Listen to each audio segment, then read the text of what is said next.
Hello and welcome to the Vassilea Roman channel, and today we continue playing the Crusader Kings game, the Viking Age campaign, as Vasilev's Romanus, priest hater of the Macedonian dynasty. And this is a kind of unusual episode because this time I'm not narrating it while playing, but rather narrating it over the recorded footage. Reason for that, because I forgot to turn on the microphone when I was playing the game, and I saved it and I didn't have any backup save in order to kind of play it again. So I was thinking about what to do, and I decided to simply narrate it over the recorded episode. So, in the previous episode, we recovered Thema, or rather enlarged Thema Dacia, and basically that's all we did as far as I remember. Vasilevs Romanos, the priest hater at this point, has one son. He's a celibate and he's 29 years old. My plan for this episode was mainly to focus on the western part of our empire. Here I was talking about brothers of my character and the fact that he doesn't have much problems in terms of inheritance, even though he's a celibate and has only one son, because his brothers have a lot of sons. And what was funny is that his youngest brother was slow and his son was also slow. Here I was going through the mercenaries that I have. I noticed that I still have the Pechenek band recruited, and basically the plan was to invade Italy. In the previous episode we also had a war with the Republic of Amalfi. Yes, I remember that we had that one as well. They still have some holdings inside our realm, but we have a peace treaty, so I couldn't do much about that particular problem.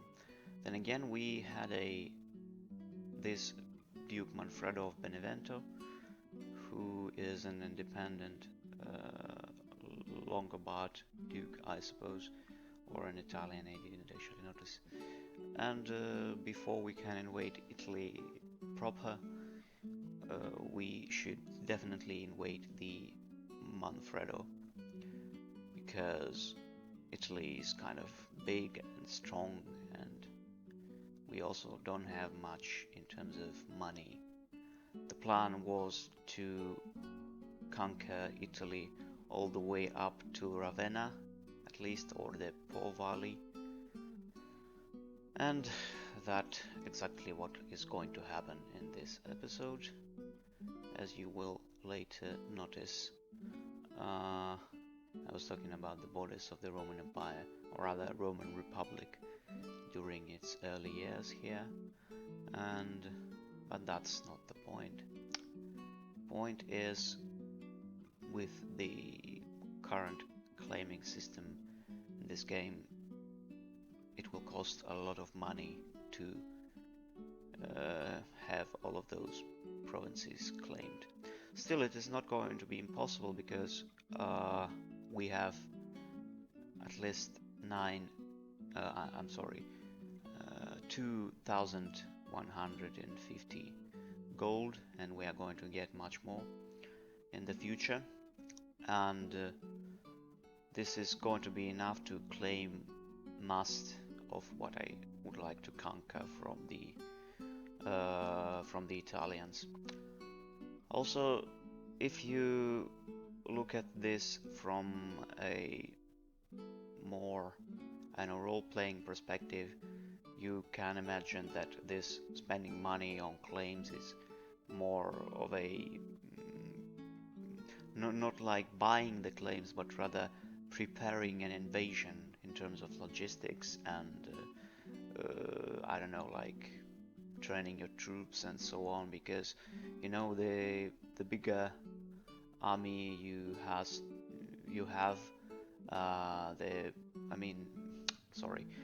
the bigger the territory you are going to conquer, the more money you will have to spend for that, the more problems you will have with logistics and stuff. So that will be the case with this claiming system, I guess. Like from the role-playing point of view, it's more about spending money in order to prepare the invasion. Here I was talking about this Manfreda guy. He has the King of Hungary as his vassal, and I was talking about a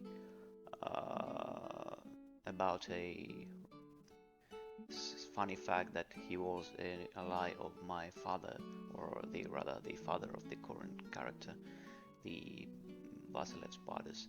We made the Stratihos of Cyprus dukes, simply because it's just an island and it's not smart to change the ruler all the time. It would be easier to have him as a dukes. Here we have a war with Italians, and yeah, we also have a war with the King of Italy because he came to his aid for some reason. And they are going to besiege many of our holdings in the Illyria region, or Dalmatia, whatever you want to call it. Some Norse barbarian decided to loot the outskirts of the city, I suppose, and so far so good. We crushed these barbarians, and we are going to besiege. We are currently besieging the Benevento itself, I guess. Also, as you can see, the king of Hungary, or not the king himself, but rather the Hungarian army is besieging Singidunon, or the Belgrade, if you wish to call it this way. And as far as I remember, they're going to take it. But with the current diplomatic system, they are not going to have it anyway. With the current diplomatic system, I'm just going to take what I want to take, and that's all. I mean, we have to accept this as a fact that the diplomatic system in this game, as it was, or rather as it is, it's kind of meh. I mean, you just have a claim and you can't change anything, and you can't have more lands or less, or like, I don't know. It just seems a bit odd to me that you just can't have an invasion and just take what you can, but you have to kind of take a whole duchy or a whole province or a whole kingdom for that matter. You can't have more, you can't have less. This is just stupid, if you ask me. Some more Vikings arriving to pillage. Also, we got a lot of prisoners from the Beneventum. So here I'm gathering the thematic troops from the Balkan themes in order to some Count. Oh yeah, that's an Armenian guy who was a Catholic before and converted to Orthodoxy, and he was secretly a Catholic still, so we killed him, we burned him on a stake. Well, we are tolerant, it's not because we hate him, it's because we want to save his soul. He's a heretic, so in order to cleanse his soul we have to kill him in the fire so that he wouldn't suffer after his death. Yeah, we merciful. We are really merciful. It's just a kind of mercy that a modern person wouldn't understand. Yeah, that's exactly what we are doing. That's all because of mercy. We are really, really merciful. Yeah, the siege of Singidunum is over. Basically, those goddamn Hungarians took it. Then we sent the thematic troops there, and as far as I recall it, the Hungarians are going to crush these troops. Or I might be mistaken. Yes, they crushed them. That's exactly what happened. So I remember that correctly. My mother-in-law died. Or was it my mother-in-law? I don't remember. So we took Beneventum and all the holdings inside that province, and we are sending our troops to... after I made another cartier cry, the third time in a short week I made embarrassed, blah blah blah, blah blah blah. Yeah, we are going to become kind as far as I recall. Yeah, now we are. We are going to crush these Lombards. No, we are not going to be fat. It's never a cool thing to be a fat man. Or a fat woman for that matter. Sorry, I'm not in this fat acceptance and stuff. So if you feel offended, feel free to be offended. I don't really care about it. It's just not healthy. Yeah, we finished this rather short conflict, and as you can see, this guy is still he's rather still a ruler of his county, which means that we cannot, unfortunately, revoke the title from him because of this stupid system of truce and the fact that you cannot revoke anything while having a truce without a specific reason. Yeah. So we are going to leave this guy alone, and our next big step will be to buy the claims on the territories, and the plan was to basically take everything in the central Italy, in the southern Italy, all the way up to Ravenna, except the Tuscany, I suppose. I didn't claim Tuscany. So the idea was to take all of these lands, establish the Thema Ravenna, and later probably even exarchate in Italy, as the Romans call it, Exarchatus Ravenatis. And yeah, that would be cool. And we started to basically purchase claims, or from a role-playing point of view, prepare an invasion, spending money to prepare the logistics and so on. I mean, that would be cool if they actually renamed it. I mean, the modders who created this particular modification that allows you to purchase these claims. That would be cool and more realistic, I suppose, because, I mean, from a, role-playing, realistic point of view, it's just, what exactly are you doing? Purchasing claims? What's that? What is it all about? I don't understand. That just sounds stupid.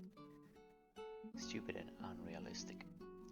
Anyway, I mean, it might sound realistic when you are playing as a feudal lord and want to take a county from your neighboring dukes. Is it dukes?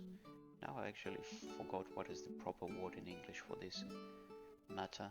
Anyway, it's like duchies and these dukes. Okay, let it be dukes. Anyway, and you want to take these lands from him, and it's kind of, I don't know, you're scheming and trying to get some lands, trying to create some documents, forge something, I don't know. From that point of view, yeah, it's kind of realistic, but when you are the Roman Emperor and making these claims, rather not making, but purchasing these claims, it just kind of sounds silly. I mean, you are a Roman Emperor, you don't have to buy any claims, you already have the claims on the whole Roman Empire. You don't need to have a reason to attack these Italians, because they control Rome, they control Italy. By the way, there's some event about the extra from the peasantry, and yeah, not a good idea because peasants would be upset, and considering the guy is called priest hater, it wouldn't be really smart to actually appease those clerics. So I decided not to, and instead we have our peasants happy. A happy peasant is a productive peasant and a good warrior and a good soldier. In the end, our thematic troops are basically recruited from the free peasantry.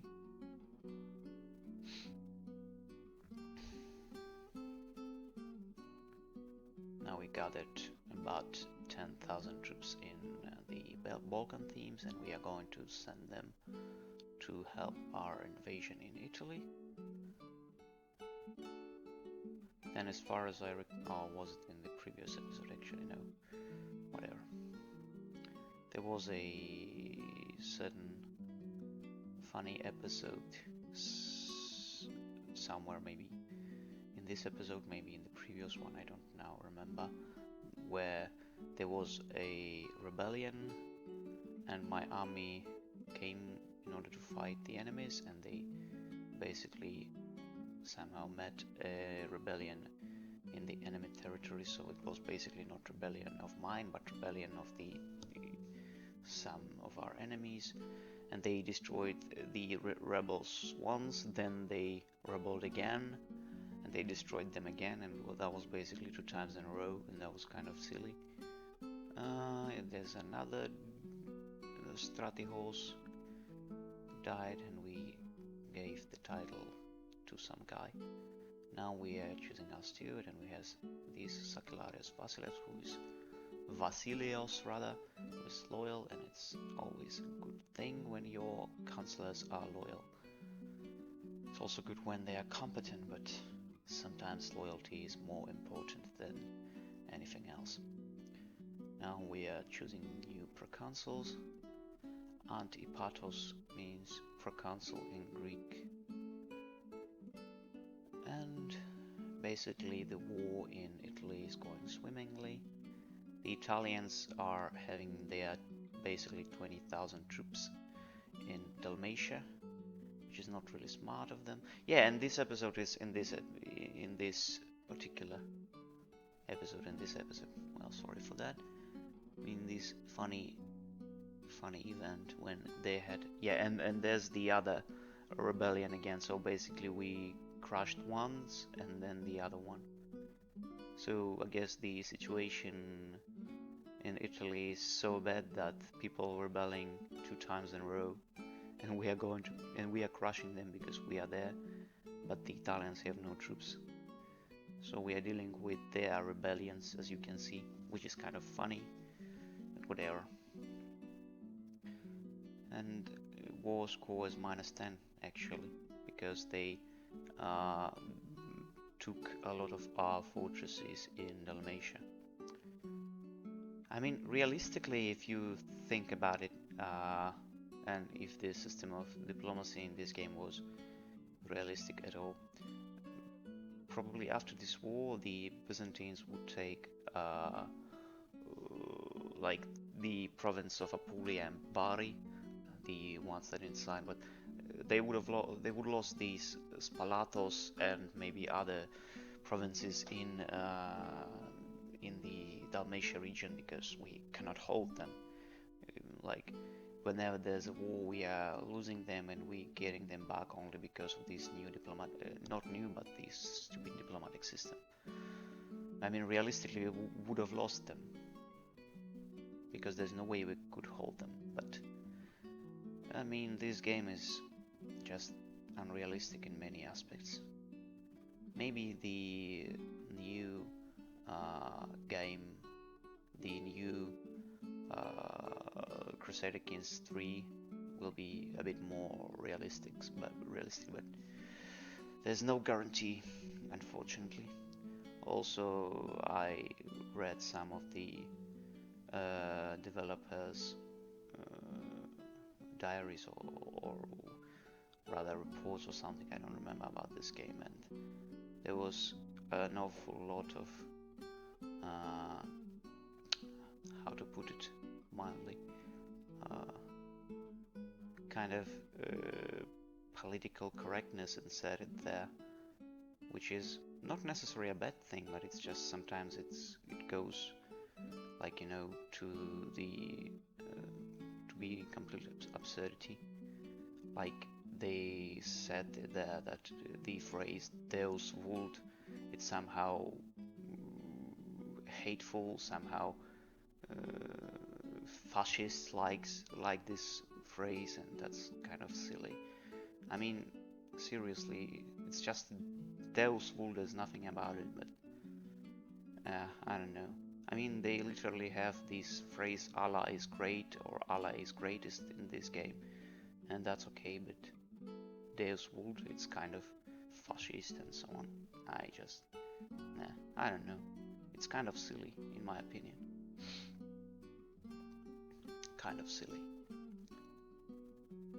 There's the Stratihos of Obsequium died, and we put some other guy in charge instead of the dead one.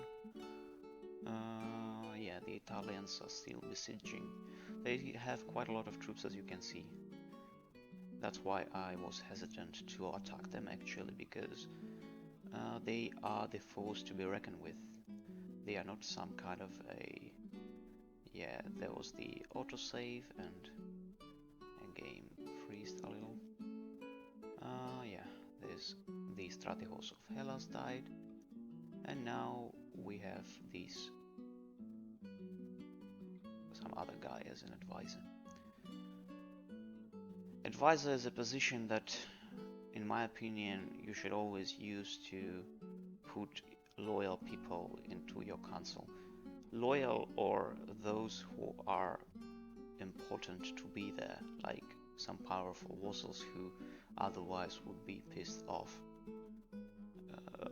Because this is a position that usually does not require any particular skills. It's just a kind of empty position, empty, senseless position that you can just use in order to gain favor or to put loyal people. That's exactly how you should use it. Stratihos of Bulgaria died, and we put his son, I guess, into position because I didn't want to take care of this whole thing about taking a province from his son, then give it to some other guy and put this guy into position. It just was a bit of, I don't know, boring, tiresome. Here we have this Italian army, which is quite big, bigger than my army, but I have to stress this. My army this time is not just some thematic troops. It is actually the Imperial retinue, Dachmata, and some thematic troops from Balkans. So basically, it is the elite army of the empire, and this elite army is more than capable of dealing with these Italian, basically, I don't know, levies, militia, because most of the medieval armies consisted of militia. Basically, even themata was or rather were the militias. It was a free peasant militia, but still, themata is not are not the main component of the Imperial army. The main component is tagmata and the Imperial retinue. They basically more than half of the army. The other half is themata. Now we have half of our council loyal, and here I was thinking about what to do with these conquered lands. Well, first of all, yes, to give the holdings to my vassals, the subsequent holdings, or the holdings of my subjected holdings, I don't know, secondary holdings, how you should call this stuff, I am not sure. And then I decided to give I decided to first of all create the thema Ravenna, but I didn't actually like the coat of arms of the original city of Ravenna, so I didn't create, or rather the original duchy of the province of Ravenna was it Romagna or Friuli? Ferrara, yes. And I couldn't actually create it, and I didn't want to create it. So instead I found a county of Orvieto, and I liked the coat of arms. It's kind of black eagle on the red background, and I decided to create the duchy of Ravenna with this particular coat of arms. We did that, and then that would be a titular duchy unless I transfer some land, and that's exactly what I was going to do. We transfer county, but not Orvieto. Rather, we found the Duchy of Orvieto, designated a receiving duchy, and then we transferred the Ravenna, the Urbino county, and the county of Rimini. And then look at it, all now officially the Thema Ravennatis, or Thema Ravenna. Then I gave the title to my son, Constantius, and now he is a Stratios of Orvieto, but he shouldn't be Stratios of Orvieto, he should be a Stratios of Ravenna. So we renamed it into Ravenna, and adjective will be, as far as I recall, Ravennatis, as it was in Latin. Yeah, will do. And so he is Stratios of Ravenna. With all the other counties, after this conquest, it was a bit of problematic because we didn't have enough money. We simply didn't have enough money for this administrative work. I even borrowed some money from Jews in order to finish at least the administrative reform in the Duchy of Ravenna. We gave all of these lands to my son.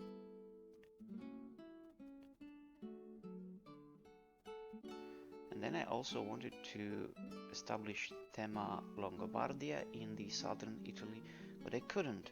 First of all, I couldn't do this because of the Beneventum. I couldn't get the the counties from the guy because of the truce. And secondly, again, money. I didn't have enough money for that. Instead, I gave the counties of Apulia and Varion to the Count of Vrendizion, and I established Thema Longobardia, a small one. Then I gave these three. Here I was talking about the titular, rather de jure territories of the Kingdom of Ravenna. That would be in future the Exarchatus Ravennatis. And basically this eastern part of the Italian boot will be, for now, Duchy of Longobardia, and these three provinces I will give to random people from my court, simply as counts or comites. And later, when I got money, after some time, I transferred these three provinces in central Italy to the guy from Longobardia.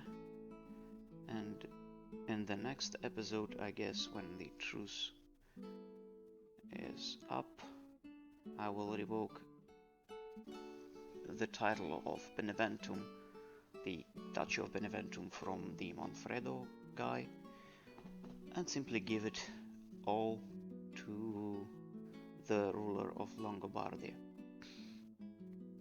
Here I started to look for these random guys to which I could give these counties.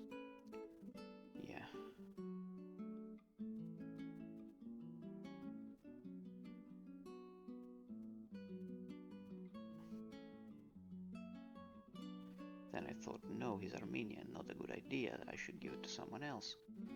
And here we found a Greek and gave him Capua. Gaetais, I mean, it might be some different city, but at least it is city of Capua is in this particular province. Then this guy, I created the Duchy of Longobardia, and I gave him the title, including all of the subsequent holdings. Yes. And now there's small Duchy of Longobardia. Later, when I get the money, I will transfer. And this funny thing about Triumph, I really wanted to have the glorious Triumph, but we didn't have money, so brief ovation at the Hippodrome should be enough. Even though that's kind of meh. We basically reconquered Italy, most of it, and couldn't even drop a great Triumph because we didn't have money. Yay! Spend all of your money on military campaigns, and then, I mean, that's also something that is not really historical, not really great from role-playing point of view, that after any war you would have a lot of spoils. Like not only the war that you defended, like in this game, you get money from a victory in a defensive war, but historically you would also get a lot of spoils from conquest, and that's not something that is happening in this game. In this game you just get some prestige and stuff, but never any money, and that's kind of silly as well. As you can see, I'm bashing this game all the time. Funny. Maybe actually there's some kind of a modification that allows you to get money from conquest. Maybe I should check this out, and in some future campaign I will include it. Well, if you think about it, this game has a lot of stuff that is absolutely ahistorical. Absolutely. And by the way, talking about the prisoners, I guess the ransoming of the prisoners, or rather of prisoners, it's the only way, the only kind of profit, the only kind of spoil that you may get from conquest.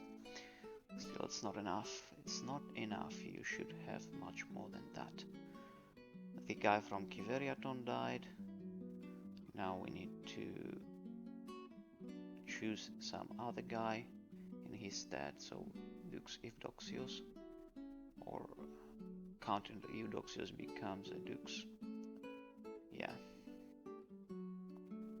Then we are unable to ransom any more guys, or actually maybe some of these women, for quite a small amount of money.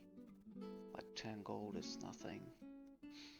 I mean, dude, seriously, if that's your wife or your sister, you should pay more than that, or your daughter. I mean, I understand in the medieval times the worth of a woman was a lot less than it is today, but still. I mean, don't you love your wife or your daughter or whatever? Meh.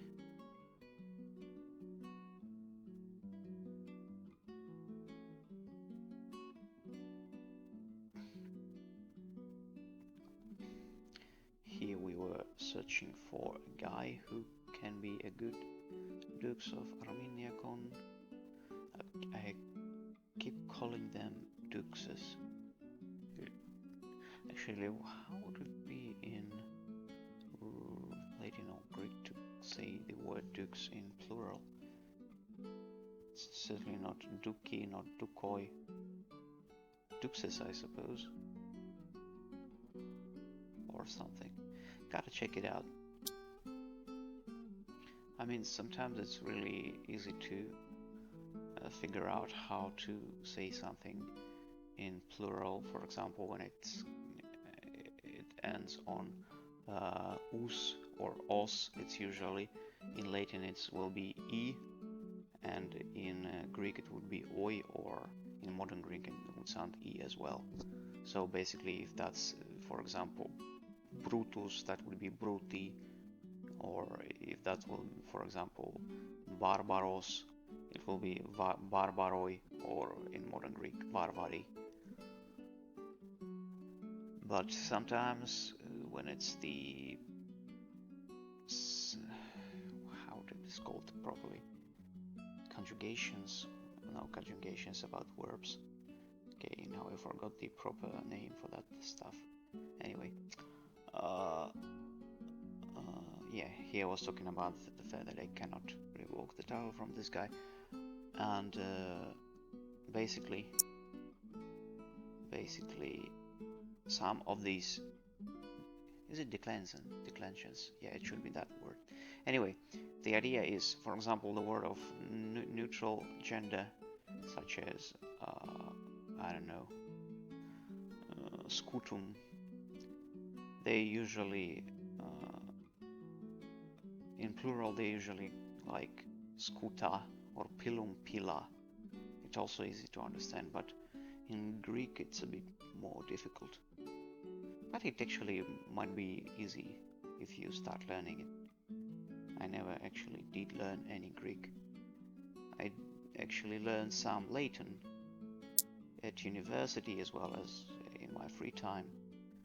That's why I have some knowledge about the paradigms of declensions of the Latin language, but not so much about Greek.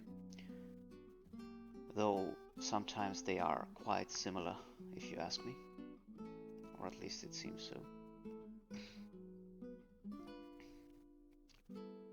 Here's a Paulician rebellion, or some kind of a religious rebellion. Yeah, Paulician actually. It's funny that they there was